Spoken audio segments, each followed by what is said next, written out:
Hello, crypto traders and investors. A whole lot has happened since we last talked, an all-out dump and a significant bounce to go along with it. In simple terms, of course, global economic fears, coronavirus, finally boiling over in the crypto space, dumping very hard.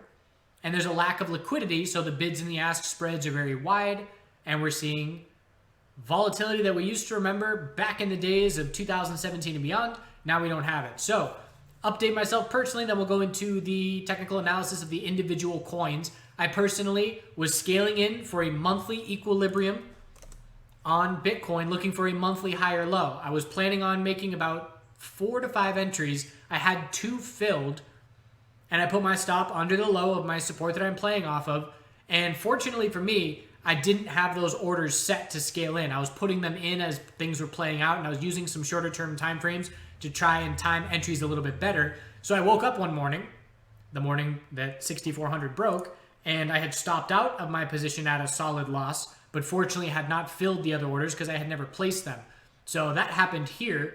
And at that point, I have now, on that break of 6400, if you've been watching, you know we were anticipating the monthly equilibrium as the most likely scenario. So now that this support level is broken, I am significantly out of the cryptocurrency space. I do still have some coins that I have been accounting for as 0 when I look at my net worth. So I'm going to ride them to 0. It's nothing to me. Anything that they result in, however long down the line, is just a bonus. So that's where I stand right now, as opposed to trying to build positions and looking for a longer term bull break. Cryptocurrency is not dead. We know that at this point. We're just seeing it not act in the way that people had hoped it would. And that is a pretty big hit. So I personally, this is an opportunity with this kind of volatility where, again, you can change your lifestyle. And if you have a system that's working and you're very disciplined with technical analysis, you can be making a lot of money right now in this volatility. I personally am choosing not to do that. It's almost as if back when I was traveling out of college and road tripping, I used to be able to drive 14 hours in one stretch, no problem. Driving around the country for months at a time. I have burned myself out of that. Anything over 4 hours at this point, I am really bummed about with driving.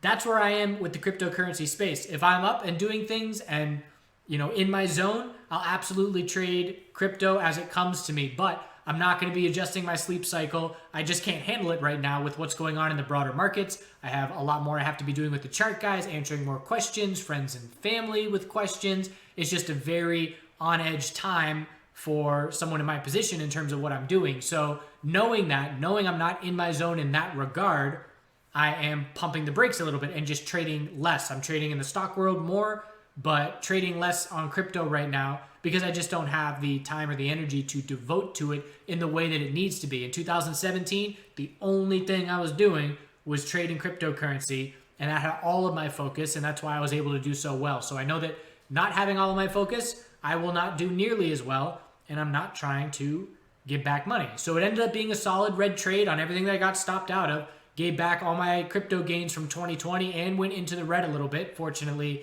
the green in the stocks this year is outweighing that by a good bit, but definitely a big step back because the most likely longer term scenario did not play out.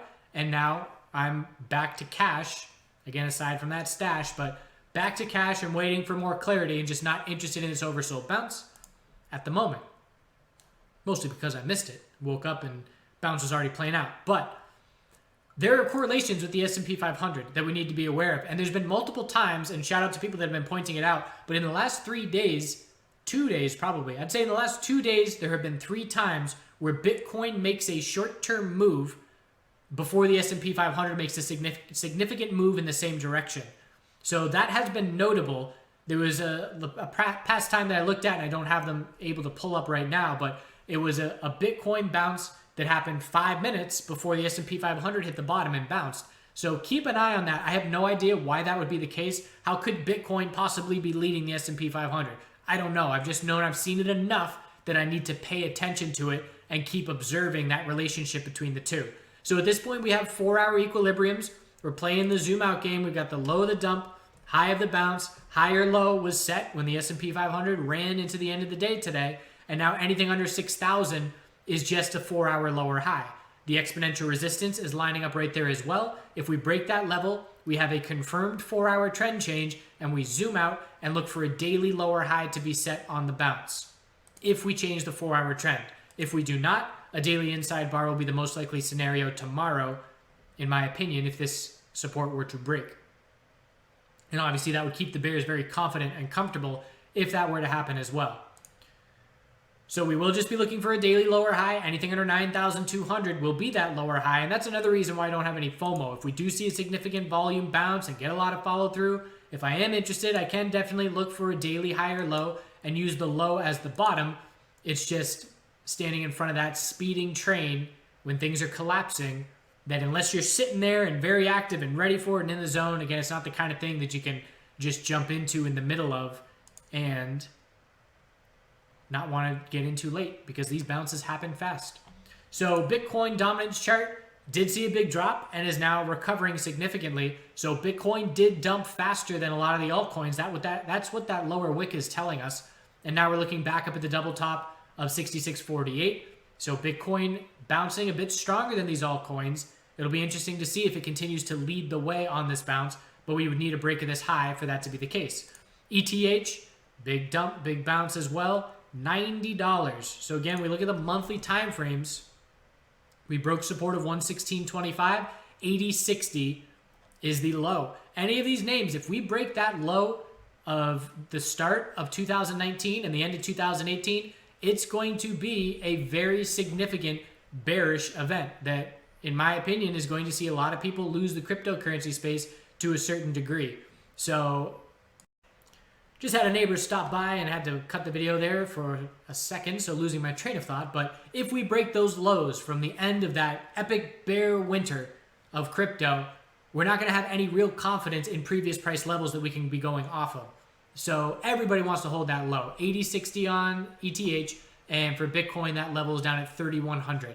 So ETH BTC, significant bounce here. So Ethereum gaining ground against Bitcoin. So Bitcoin's gaining ground against the altcoins, but Ethereum is gaining ground against Bitcoin. So we know that Ethereum, ETH, is one of the stronger altcoins on this bounce.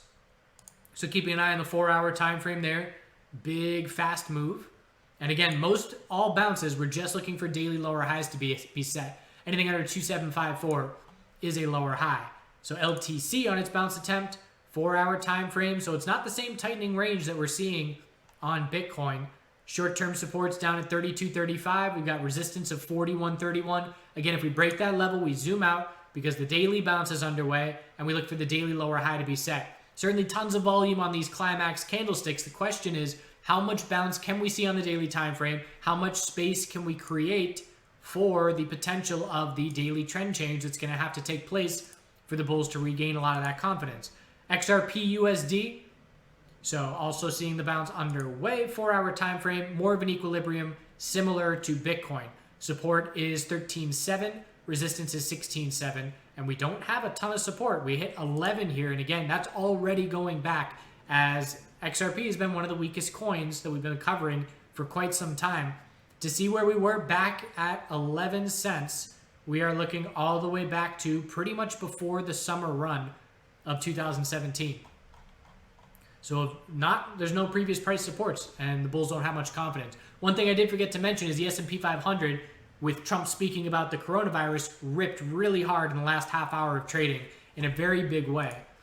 And again, it's worth watching our market videos to stay up to date on what's going on, because it does definitely matter now in the crypto space. But this was the end of the day on the S&P 500, and Bitcoin definitely responded to that.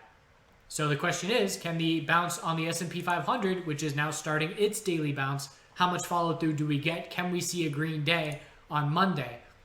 BNB, 4-hour time frame, similar to Bitcoin and XRP, support of a higher low of 905 and resistance of 1156. So tightening range, set to break probably early tomorrow morning, although I do expect to form a 4-hour lower high, more likely than not, and stay tightening up a bit more, a couple more candlesticks. XTZ USD, what started as looking like pretty good weekly consolidation, gave it all back, broke that support.